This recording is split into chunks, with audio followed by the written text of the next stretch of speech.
Nous sommes invités à reconnaître notre lien avec ce qui est éternel et céleste, et à considérer les choses d'en haut. Il n'y aurait pas cette terrible anomalie de chrétiens mondains si seulement ceci était perçu. Regardez tout ce qui doit être traité en raison du manque de maintien de la pureté du témoignage par le peuple du Seigneur. Des chrétiens mondains. Quelle contradiction à la pensée divine. Comme c'est impossible d'accepter quoi que ce soit de pareil. Répétons-le, nous sommes invités à reconnaître notre lien avec ce qui est éternel et céleste, et à considérer les choses d'en haut. Il ne s'agit pas de lutter, de travailler fort pour être un peuple céleste, d'avoir maintenant pour but d'atteindre un tel état et d'espérer qu'à un certain moment cela sera réalisé.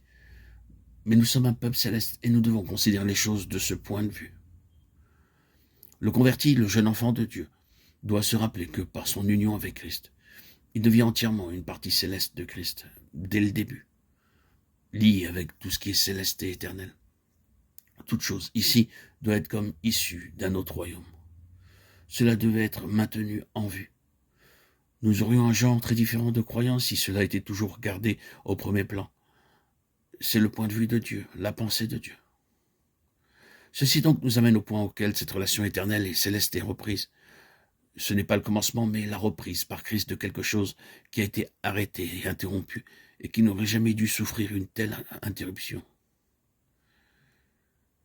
Avant que nous traitions le point de reprise, nous passerons quelques moments à considérer encore davantage l'implication de ce qui a déjà été souligné. Rien d'autre que ce qui est de Christ n'est autorisé par Dieu dans l'issue finale. Or, parce que cela est vrai, toutes les activités de Dieu en discipline sont introduites et poursuivies. Toutes les disciplines qui viennent par l'échec, par exemple, est mise à exécution. Présentement, dans le cheminement de la pensée de Dieu, l'échec est une nécessité pour ainsi dire. Les vies atteignent un point, et puis ils ne peuvent aller au-delà de ce point.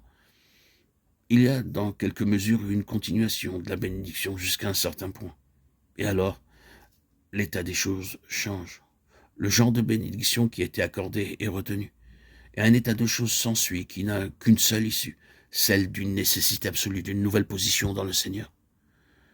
Ce n'est pas que le Seigneur bénit ce qui n'est pas de Christ dans une telle période, mais dans sa grâce et sa miséricorde, il nous bénit afin de nous amener en Christ. Puis, quand nous sommes parvenus à une position où nous avons une certaine connaissance du Seigneur, le Seigneur suspend cette bénédiction extérieure et nous passons par un moment d'épreuve, d'échec, conscient de défaite, d'arrêt, d'impuissance. Et nous nous trouvons très vite dans cet état conscient où nous disons « Mon besoin est celui d'une nouvelle position dans le Seigneur, d'une nouvelle expérience du Seigneur, d'une nouvelle connaissance du Seigneur. » Tout ce qui a été très merveilleux, mais cela est sans valeur maintenant. Et le besoin présent est une nouvelle position avec le Seigneur. Cela se poursuivra jusqu'à la fin. L'expérience n'est pas relative seulement aux premières étapes, mais se poursuit tout au long de l'existence.